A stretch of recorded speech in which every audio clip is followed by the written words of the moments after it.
So, my video debunking the White Rabbit and his The Greatest Lie Ever Told video has been out now for a while, and I've gotten about over 200 views, thanks for that. But with this video, I also got a few of, let's say, interesting comments, especially by one RalDu, as he calls himself. And I felt that I couldn't just write to him and explain all the errors in his comments, so I decided to make this little video instead.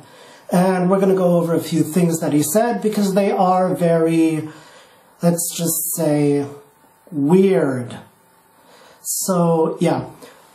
I'm just going to read what he wrote from my computer, and I'll just give you my takes on what he actually said. So, the first thing he actually writes was a big long paragraph. You know, creationists always like to write these long-ass paragraphs with like 45, 59 lines, and you know, here, fuck you. I'm not gonna read 49 or 59 lines. So, and it seems like they think that just because a document contains lots of words and lots of long words, that that's somehow, I don't know, supposed to constitute some sort of argument, or that they're trying to beat you down with the words or something.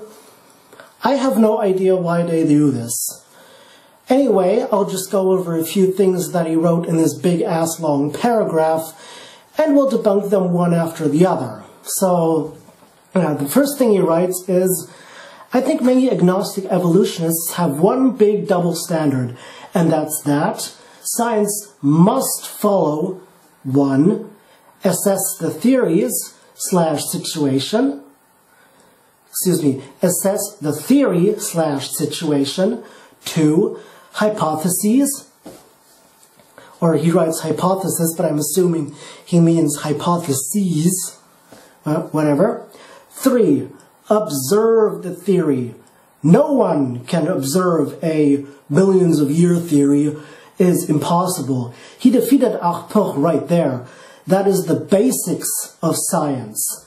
So when you say evolution is science, in quotations, it defies the, in quotations, laws of science. Yeah, so here we essentially get this big thing that Ken Ham always talks about, you know, the were you there idea, like hypothesis that they always like to point out, where they essentially assume that just because we can't see something happening with the naked eye, that we don't understand how it works, and therefore, you know, God did it. Of course, this argument fails on a number of reasons, because, well, let's just say, we've never actually seen with the naked eye atoms colliding with each other. But for some reason, that was good enough to bomb Hiroshima. Also, we've never actually seen, you know, a cluster of molecules rubbing together to create heat, to create friction. But for some reason, it's good enough for RalDu to heat a Hot Pocket in his microwave. Also, again, where they assume, as I said, with the naked eye, that just because we can't see something happening in real time, or they assume that in order for something to count as science, you know, we have to observe it happening in real time. Now, with, he says, the evolution of humans, he says that at some point. Yeah, he says, sorry man, you lost me right there. If you truly appreciate science, you would have known and understood this part. Observation is key to science, and no one has observed human evolution. The problem with human evolution, or with humans,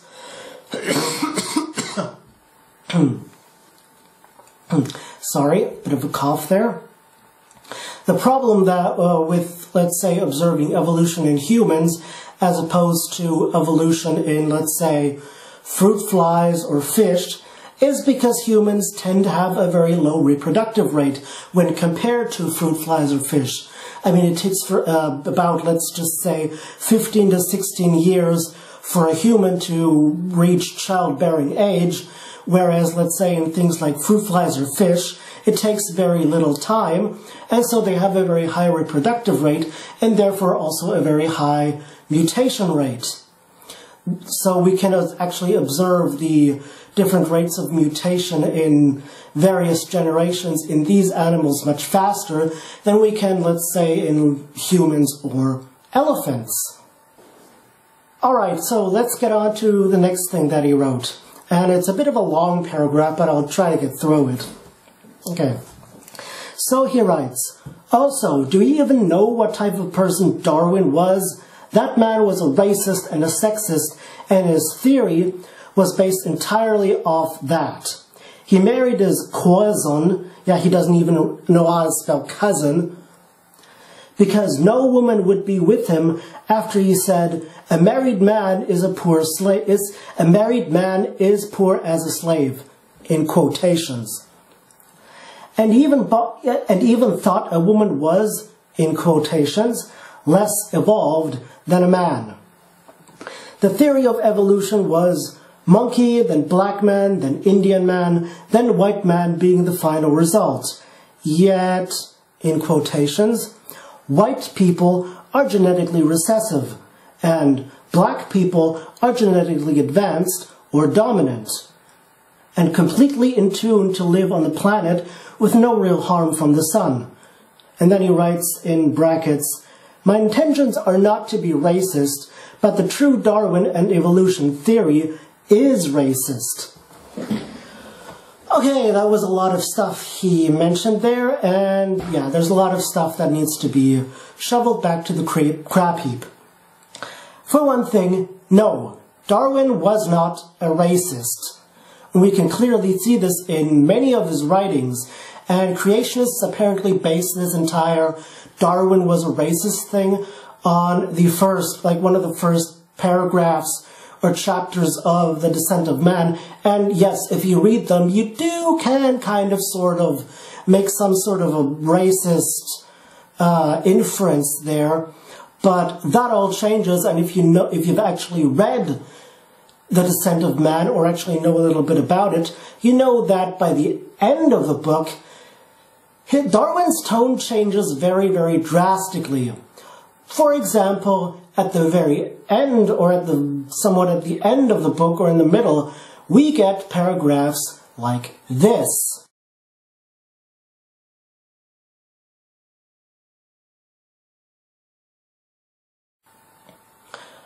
And this one, where he clearly says that he will never go to a slave-owning country. How is that for racism? Also, there are numerous letters from him to his wife, Emma, and vice versa, where we do clearly see that Darwin was in fact a very compassionate family man and a very devoted husband. It's just that when creationists apparently never bother to actually look this stuff up.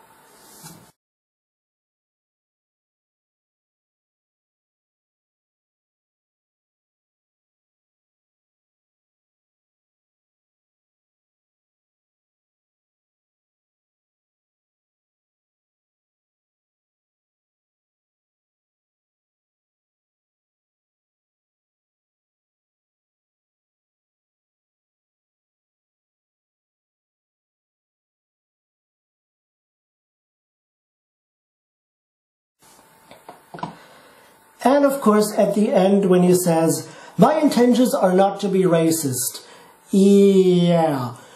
Do we even want to know the end of a sentence when someone says or writes, I'm not racist, but... Then RalDu goes on to write the following. Now, I find it messed up that you dog White Rabbit for researching science, getting information, and coming to a final conclusion as to why evolution is wrong. I mean, there are way too many fallacies in it. Even if you manage to explain one, there are 6 others that are even hard to prove and would likely contradict the first explanations you'd given. Of course, here we see one of the classics of creationist apologetics in that if they can't answer one question out of 10 that you ask them, 1 out of 10 of honest questions you ask them, that of course means they know everything. And if you can't answer one question out of 10 that they ask you, or if you can't really engage in a adequate rebuttal to a point they make, that means you don't know anything. He then goes on to say, quote, "I don't know because Jesus said so. He never mentioned Jesus. Why are you?" Well, the reason that I mentioned this is because that is essentially their default rebuttal when they get called out on their bullshit. You know, it's because Jesus said so. Because Jesus said they'll be persecuted for, you know, being called out on their bullshit, for being straightened out whenever they say something stupid or idiotic. He then goes on to write, "I think the problem we are having as man is we think science is the answer to everything. Well, no, science doesn't know the answer to everything. Anyone with a clear mind and with an honest approach to anything actually knows this. But Yah, the Creator, can't even spell Yahweh, is a fable, because a creator can't be smart enough to make a logical world. And he writes this in quotations again. I will make a man. I want him to be able to have children with his female counterpart. I will give her a womb and him a penis to pour his seed into her. This will mix with her seed, and she will carry the forming child." Or, quote, "How will they live? I should give them oxygen that will carry from he uses so much stupid words. Perspiration, condensation from water and trees. This will make oxygen for them to breathe.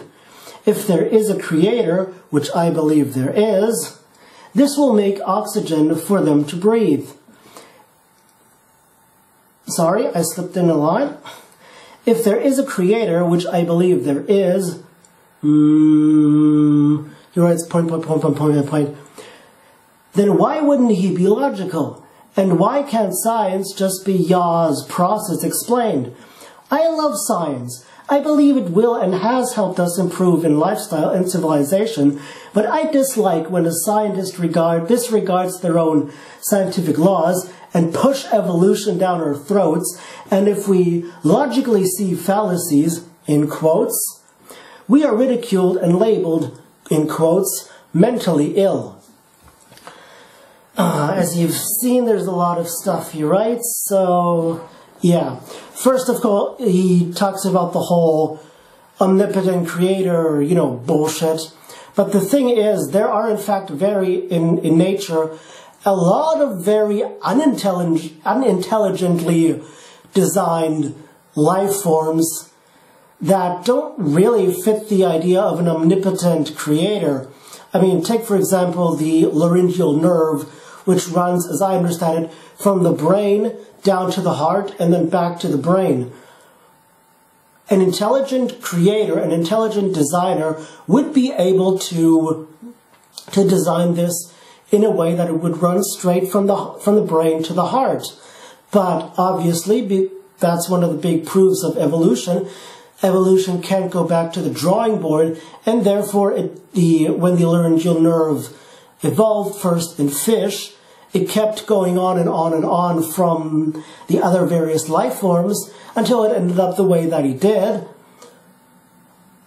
Yeah, but an intelligent designer would be able to do things differently. And of course, at the end, we have this whole, I like science. I like it a lot. As long as it gives me things that benefit me in some way. I talked about this when refuting the Vigilant Christian's health video. And that's one of the big fallacies, again, of not only creationists, but religious right people as well, in that as soon as scientists come up with a cure for a certain disease, as soon as they come up with a new way of communication, transport, etc., people like RalDu, like the Vigilant Christian, like the White Rabbit, they'll gladly take it. They'll gladly take anything like that. But when it comes to things that they don't agree with, then for some reason they think we criticize them, or as he puts it, label them mentally ill. So this was just my little rebuttal to these few comments. I know it wasn't entirely perfect, but I hope I could do a little bit of debunking here. So join me in the next video where I'll be talking about, again, a White Rabbit video called The Homosexual Agenda. Should be fun.